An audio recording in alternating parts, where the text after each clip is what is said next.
Selamat pagi, Saudara Kompas TV Jawa Barat. Sapa Jabar kembali menyapa Anda. Dalam episode kali ini kita akan membahas sebuah topik yang sangat penting, namun sensitif, namun juga perlu dibicarakan secara terbuka demi keselamatan dan kenyamanan masyarakat, khususnya perempuan.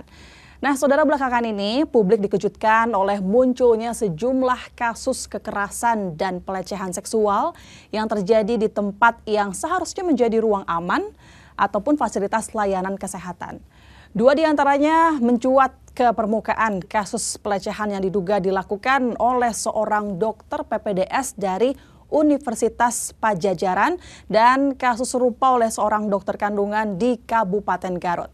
Situasi ini memunculkan pertanyaan besar, bagaimana bisa pelecehan terjadi di balik jas putih yang seharusnya menjunjung tinggi etika dan profesionalisme. Apa yang bisa dilakukan korban dan bagaimana peran pemerintah dalam memberikan perlindungan?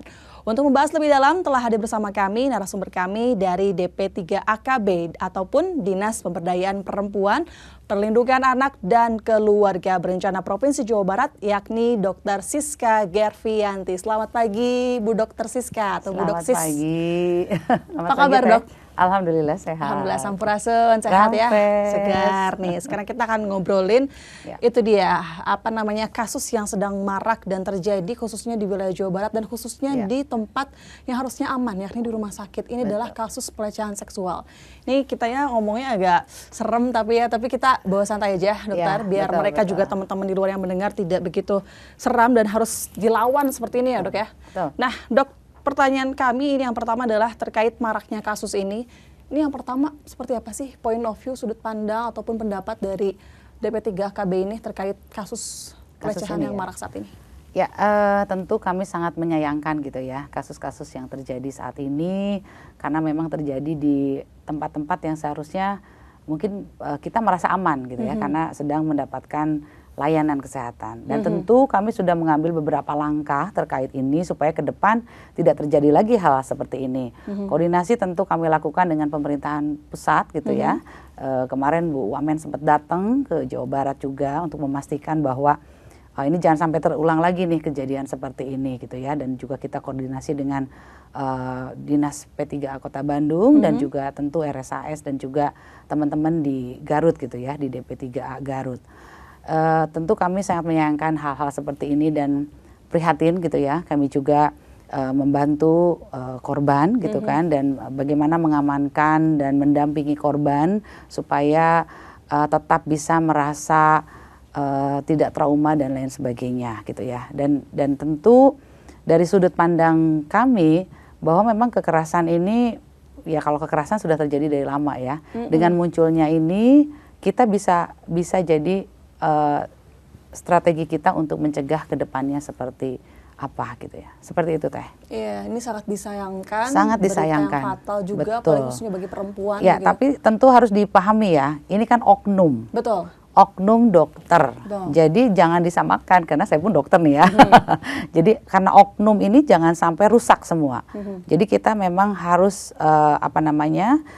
bereskan ini sehingga masih banyak dokter lain yang lebih baik ya. Rumah sakit juga tentu memiliki SOP. Ini mah hanya karena satu oknum, maka tadi ini juga harus kita cegah bersama sehingga ke depan ya tadi kepercayaan masyarakat kan harus kita pulihkan kembali. Karena tidak semua dokter seperti itu, tidak semua layanan kesehatan seperti itu.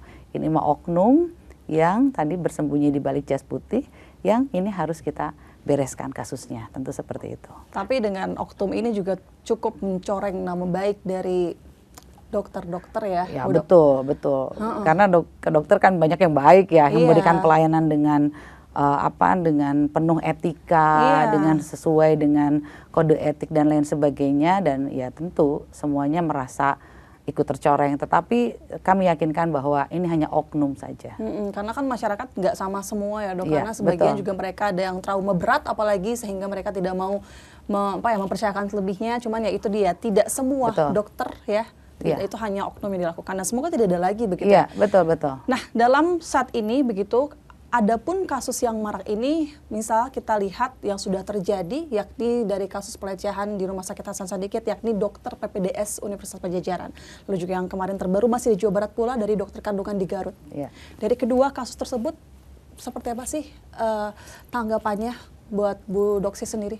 Ya, kami tentu dari pemerintah Provinsi Jawa Barat gitu ya, dari DP3 AKB sudah melakukan berbagai upaya, juga ini pasti dalam dengan UPTD PPA yang kita miliki. Pertama, pasti kita sudah melakukan identifikasi kasus gitu ya. Yang kedua, kita juga sudah melakukan assessment dan pendampingan dan terus koordinasi, karena kasus ini kan kami mendampingi secara psikologisnya gitu kan, dengan asesmen dari UPTD PPA kita. Tentu kita koordinasi pertama dengan Kanit PPA Polda Jabar gitu ya. Dan tapi karena dua kasus ini di lokus yang berbeda, tentu untuk yang RSAS kami koordinasi dengan DP3A Kota Bandung dan juga UPTD PPA-nya untuk mengamankan korban gitu kan. Lalu untuk yang Garut tentu kami koordinasi dengan Kadis DP3A Kabupaten Garut dan UPTD Kabupaten Garutnya juga untuk sama-sama mengamankan dan mendampingi korban. Selanjutnya kami juga koordinasi dengan bantuan hukum nih. Untuk kedua kasus ini yang terjadi di RSAS maupun yang di Garut ini sudah ditangani langsung oleh tim bantuan hukum Jabar Istimewa. Yang sudah diamanatkan langsung oleh Pak Gubernur gitu kan untuk menjaga atau mendampingi kasus hukum ini. Jadi tadi berbagai koordinasi juga kami sudah lakukan, pendampingan, asesmen, lalu tadi koordinasi dengan kepolisian, dengan dinas setempat dan lain sebagainya. Dan keluarga juga kami sudah amankan dan juga sudah mendapatkan pendampingan hukum seperti itu. Iya betul, setuju sekali Bu. Korban ataupun siapapun itu yang mengalami harus adanya pendampingan dari pemerintah ataupun hukum yang berlaku untuk dan kita benar-benar melindungi korban. Jangan sampai kita mengupload gitu ya atau berita apa yang melibatkan korban dan keluarganya. Karena jika mereka terekspos, kasihan kan jejak digital tidak akan, harus dijaga privasinya harus jaga privasinya, kita jaga kesehatan mentalnya, karena trauma ini pasti tidak bisa selesai sebentar.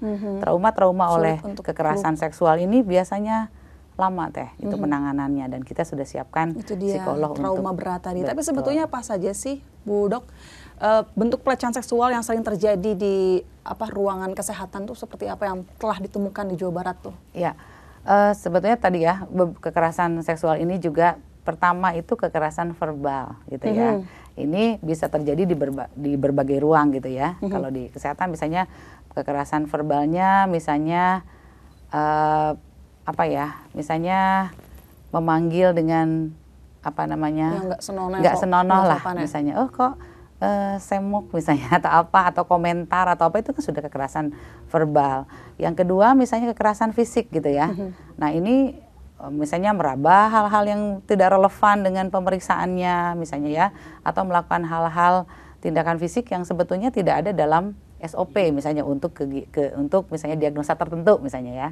Lalu yang tadi kekerasan seksual yang ada intervensi dan ada yang tidak pakai intervensi. Misalnya yang intervensi itu misalnya tadi ada penetrasi nih, ada memasukkan misalnya tadi alat kelamin atau benda lain yang sebetulnya tidak boleh dilakukan pada prosedur medis yang sebenarnya gitu ya. Kalau misalnya tanpa penetrasi, misalnya tadi melakukan hal-hal pemeriksaan yang sebetulnya tidak perlu di situ, misalnya meraba-raba atau apa, itu kan nggak boleh gitu ya, seperti itu.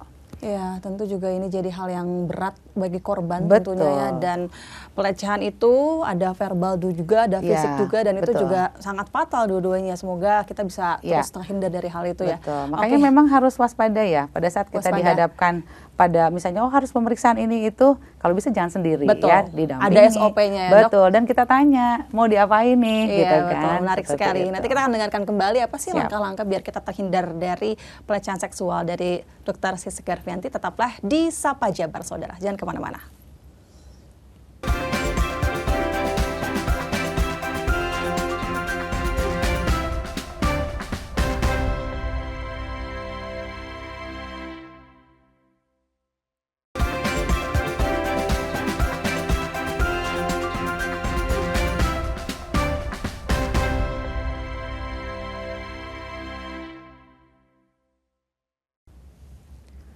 Baiklah saudara, masih bersama kami di Sapa Jabar, masih bersama dengan Ibu Dr. Siska Gervianti. Nah, Bu Dok, kita lanjutkan kembali terkait kasus pelecehan tadi yang seringkali terjadi di ruang kesehatan begitu. Nah, dari kasus tersebut, kemudian juga kita melihat begitu ya, korban ini yang mengalami trauma berat.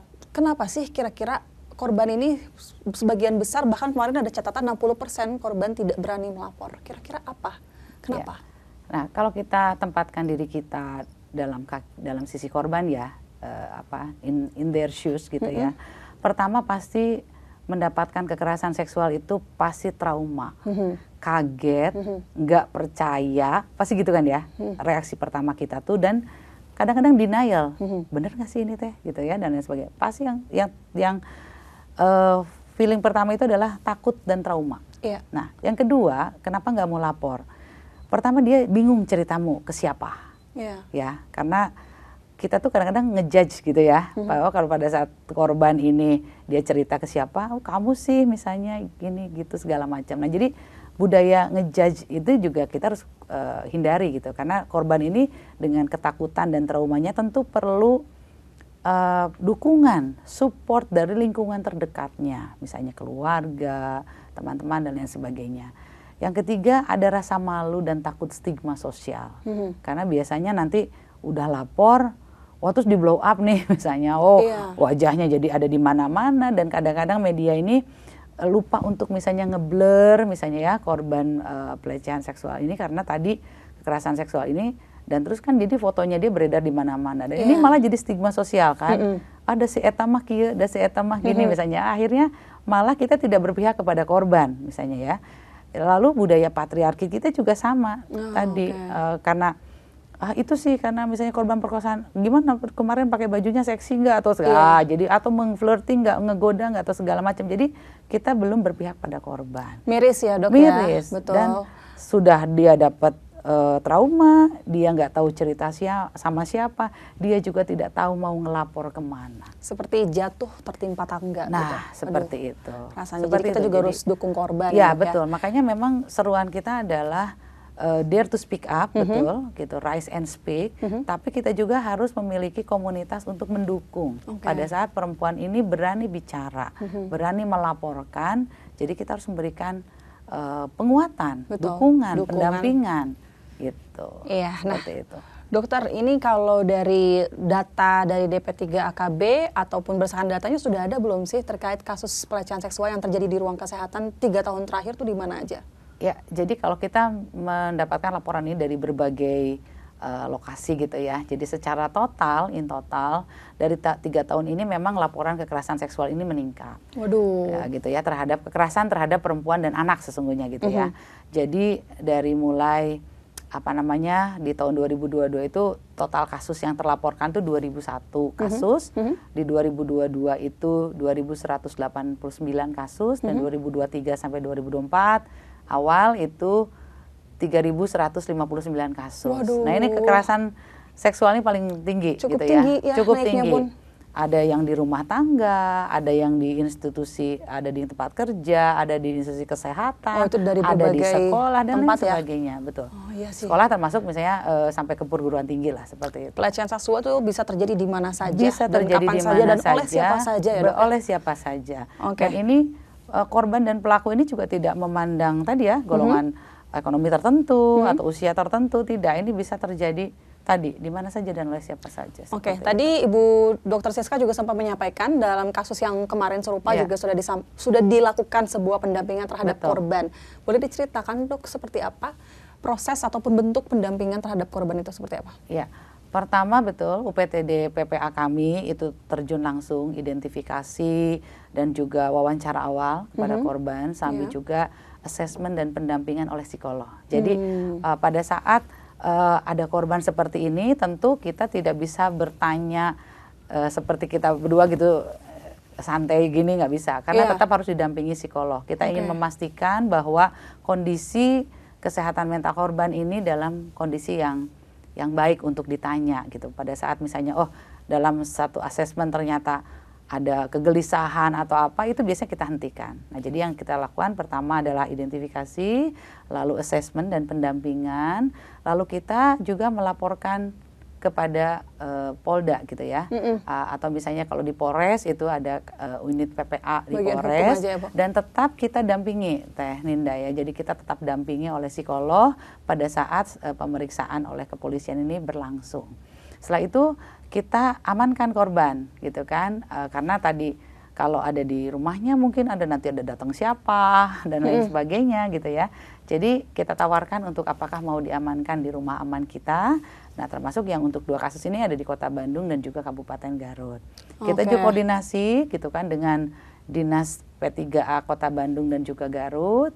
Kita juga koordinasi dengan kepolisian gitu kan. Kita juga misalnya kalau ada misalnya kasus-kasus lalu yang sampai misalnya hamil dan melahirkan, ini koordinasinya lebih besar lagi gitu dengan dinas sosial, dengan yang lainnya. Kadang-kadang misalnya rumah aman misalnya ada datang siapa, kita juga tetap telepon Satpol PP gitu ya. Oh, ini ada orang curiga nih, kok ini terus ya mengintai dan lain sebagainya. Jadi dan untuk 2 kasus ini tentu berbagai koordinasi sudah kami lakukan sampai sekarang. Juga untuk proses perlindungan hukum dan bantuan hukumnya. Nah, ini kami sudah koordinasi dengan tim bantuan hukum Jabar Istimewa gitu ya, bersama Pak Jutek Bungsu dan teman-teman semua. Dan ini sekarang paralel semua dikerjakan. Oke, tinggal hasil akhir dari hukum seperti apa ya dari polisi. Betul. Oke, nanti juga ada peran dari masyarakat maupun keluarga mungkin ya untuk mendukung selain dari pemerintah. Nanti kita akan dengarkan juga seperti apa dukungan dari keluarga korban maupun masyarakat terhadap korban pelecehan seksual setelah jeda yang berikut ini. Saudara jangan kemana, tetap di Sapa Jabar.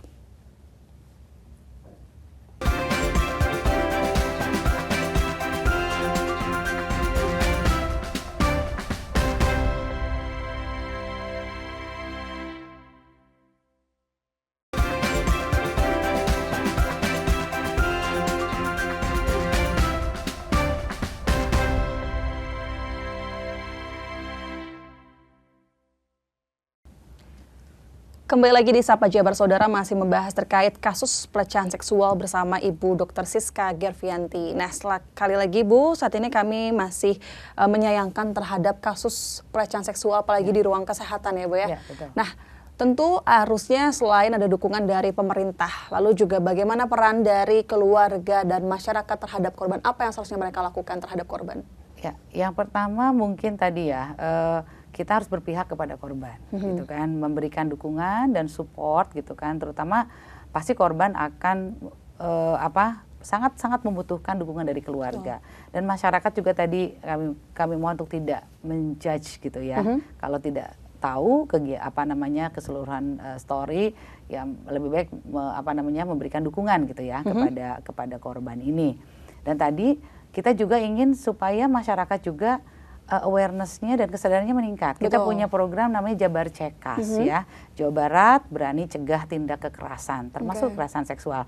Jadi masyarakat juga kita dorong untuk jika mengetahui atau misalnya melihat kekerasan seksual yang dilakukan di sekitarnya, lapor aja. Wajib speak up. Ya, wajib speak up dong. Maksudnya kadang-kadang korban kan tadi takut, trauma, malu. Tapi sebagai keluarga dan masyarakat yang melihat dan memberikan dukungan, berani melapor. Kita sudah buka misalnya ya, lapor ke Sapa 129 atau di Jawa Barat sudah kita bridging bersama Sapa Warga, atau bisa lapor ke hotline UPTD PPA Jawa Barat 085 2-nya 4 kali 06777. Mudah diakses ya teman-teman. Nah, ini juga mungkin edukasi juga buat teman-teman semua, khususnya perempuan, semua juga laki-laki pun ya, karena kekerasan seksual tidak hanya terjadi pada perempuan tapi juga terhadap laki-laki. Jadi bisa lapor ke hotline yang tadi. Nah, Bu Dokter, ini seperti apa sih cara membedakannya terkait tindakan medis yang dilakukan di ruang kesehatan ini yang kira-kira ini profesional, tapi yang satu lagi ini mungkin melanggar SOP atau melanggar batas. Cara membedakannya seperti apa? Nah, sebagai konsumen gitu ya, konsumen pelayanan kesehatan, tentu kita juga harus waspada gitu ya. Jadi pada saat kita datang ke Vaskes, kita akan misalnya melakukan satu tindakan, tentu pertama biasanya disebutkan dulu gitu ya, prosedurnya, tindakannya seperti apa gitu kan, pasti diterangkan Lalu yang kedua harus ada informed consent. Oke. Itu kan berarti kita paham dan tahu prosedur yang akan dilaksanakan dan kita menyetujui. Yang ketiga tentu tadi kan sekarang mah di Google bisa segala macam informasi kita dapat ya. Misalnya kita akan mendapatkan tindakan ini, kita kan bisa cari tahu dulu nih, atau kita tanya misalnya siapa yang sudah melakukan prosedur tersebut. Tapi biasanya apapun tindakan tentu tidak akan dilakukan sendiri-sendiri, sembunyi-sembunyi, misalnya malam-malam gitu kan, nggak jelas, nggak bisa kan. Semua tindakan prosedur kesehatan itu ada caranya, ada SOP-nya, siapa saja yang terlibat, dilakukan di mana, siapa saja yang bisa mendampingi dan lain sebagainya. Jadi itu sebagai pasien gitu, atau misalnya kita yang akan melaksanakan tindakan pelayanan kesehatan, menerima pelayanan kesehatan, kita harus tanya seperti itu. Kalau misalnya yang sudah tidak etikal, misalnya tadi, misalnya buka baju atau apa yang tidak sesuai dengan protapnya gitu ya, terus dilakukan di tempat yang tidak sesuai juga misalnya, dan tadi tidak sesuai dengan apa yang sudah diterangkan sebelumnya. Jadi kita juga harus betul-betul kritis gitu ya, bertanya dan waspada gitu ya. Karena tadi kadang-kadang sebagai masyarakat awam misalnya, oh kita tindakannya ini, terus kita ya ikut aja. Ya kalau bisa kita cari tahu dulu ya, misalnya perlu tahu, itu hak pasien. Dan dilindungi oleh Undang-Undang Kesehatan. Betul. At least ada pendamping juga ketika melakukan tindakan medis yang dan biasanya tidak mungkin ada tindakan yang tidak ada pendampingannya. Misalnya. Betul. Ya. Oke. Begitu. Luar biasa itu juga ya. Jadi pelajaran buat kita semua teman-teman sebagai pasien mungkin nantinya bisa dilakukan gitu. Nah, kemudian dokter dari Dinas DP3AKB ini, apakah ada usaha preventif apa yang saat ini mungkin sudah dilakukan atau sedang dilakukan untuk mencegah tindakan kekerasan seksual? Seperti apa toh? Ya, jadi kita tadi saya sudah sebutkan kita memiliki program namanya Jabar Cekas, Jabar Berani Cegah Tindak Kekerasan. Itu berupa apa? Berupa ada 5 hal, berani melapor, berani bertindak, berani menolak gitu ya, berani juga maju melapor gitu ya, dan berani melindungi. Nah, jadi ada 5 berani yang kita dorong supaya masyarakat di Jawa Barat ini juga tadi bisa ikut melaporkan. Lalu kita juga sudah melaksanakan berbagai edukasi gitu ya kepada ke sekolah misalnya ya, lalu misalnya ke perguruan tinggi karena sekarang sudah ada undang-undang TPKS misalnya seperti itu, dan kita dorong semua untuk berani speak up jika melihat, mengalami dan lain sebagainya. Dan tentu dari kita juga tadi kita sudah punya prosedur untuk mengamankan. Misalnya ada yang melapor nih ke kita, kita langsung dampingi itu. Misalnya adalah pelaporan, biasanya nih korban ini kalau melapor juga Teh Ninda ya tidak langsung laporan lengkap gitu. Dia coba-coba dulu karena dia juga kan takut. Apalagi yang awam ya dok. Betul, dia biasanya, aduh saya mengalami ini misalnya, dibalas oleh psikolog. Belum tentu itu langsung ceritanya keluar, enggak. Kadang beberapa kali gitu ya, sudah dia merasa mungkin aman, dia merasa kita dalam posisinya dia atau kita mendukung dia, baru dia bisa keluar cerita. Nah dari situ baru kita pendampingan, kita amankan, lalu misalnya tadi berbagai proses itu kita koordinasi dengan semuanya. Hingga ke hukum ya, lapor kepada hukum untuk memberikan efek jerak terhadap pelaku. Nah itu yang sekarang ini kita sedang kita sedang upayakan gitu ya, bersama dengan pemerintah pusat, provinsi dan juga kabupaten kota, bagaimana kasus-kasus kekerasan seksual ini si pelaku bisa mendapatkan hukuman yang seberat-beratnya sesuai dengan Undang-Undang TPKS. Setuju dokter. Nah ini yang terakhir nih Bu Dok, ini mungkin ada pesan barangkali bagi masyarakat yang agar kemudian juga mereka bisa berani melapor, kemudian juga mereka harus bisa mencegah tindakan kekerasan seksual, dan intinya apa ya, harus kembali percaya kepada tenaga kesehatan nih. Seperti apa nih pesan dari Bu Dr. Siska? Pertama tadi yang dilakukan kekerasan seksual yang sudah dilakukan itu oleh oknum, oknum dokter atau tenaga kesehatan yang itu hanya 1-2 orang. jangan mengeneralisir bahwa semuanya begitu, tidak ya. Jadi masih banyak dokter yang baik, vaskes yang baik, rumah sakit yang baik dan lain sebagainya yang melaksanakan pelayanan kesehatan sesuai dengan SOP. Dan ini tadi ini dilakukan oknum, itu aja. Pokoknya ini yang melakukan adalah oknum. Yang kedua adalah bahwa kita sebagai pengguna layanan kesehatan juga tadi harus waspada, gitu ya, harus waspada. Tadi harus misalnya ada tindakan-tindakan tertentu, ya kitanya juga ada awareness gitu ya, untuk tahu dulu seperti apa tindakannya dan lain sebagainya. Dan kalau bisa jangan sendirian gitu kan? Iya. Ya jangan sendirian tuh kita ada pendamping lah untuk pada saat misalnya ada beberapa prosedur yang bisa memang ada pendampingnya misalnya gitu ya. Yang ketiga tetap kita dorong kalau misalnya mengalami atau menemukan atau misalnya tadi melihat tindakan kekerasan seksual, tolong melapor kepada kita. Hotline-nya saya sampaikan kembali, bisa disapa 129 atau bisa melalui Sapa Warga atau bisa melalui langsung ke UPTD PPA kita, hotline-nya 085 2-nya 4 kali 06777. Seperti itu. Dan tadi kita semua harus sama-sama ya, sama-sama mewaspadai kekerasan seksual yang terjadi dan yakin insya Allah gitu kan di bawah kepemimpinan Pak Gubernur, Pak KDM, kasus-kasus ini mendapatkan perhatian yang sangat khusus dan beliau bahkan suka terjun langsung gitu ya untuk bertemu dengan korban dan memberikan penguatan-penguatan seperti itu. Luar biasa. Hindari kekerasan seksual tentunya dengan kita tetap berhati-hati dan selalu waspada ya. Tentu ini juga edukasi harus digait oleh kita semua, khususnya perempuan dan laki-laki juga perlu, karena kekerasan seksual bisa terjadi kapan saja, di mana saja, bahkan oleh siapa saja.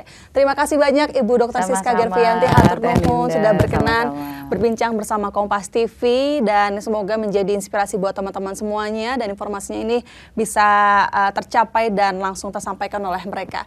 Pokoknya buat teman-teman yang menjadi korban harus berani berbicara dan semoga kita semua selalu terhindar dari kekerasan tindakan seksual. Demikian untuk episode kali ini, di episode kekerasan seksual bersama Ibu Dr. Siska Gervianti dari DP3 AKB Provinsi Jawa Barat. Hatur nuhun Ibu Dokter. Terima kasih teman-teman semua, sampai jumpa di episode selanjutnya. Sampai jumpa. Terima kasih.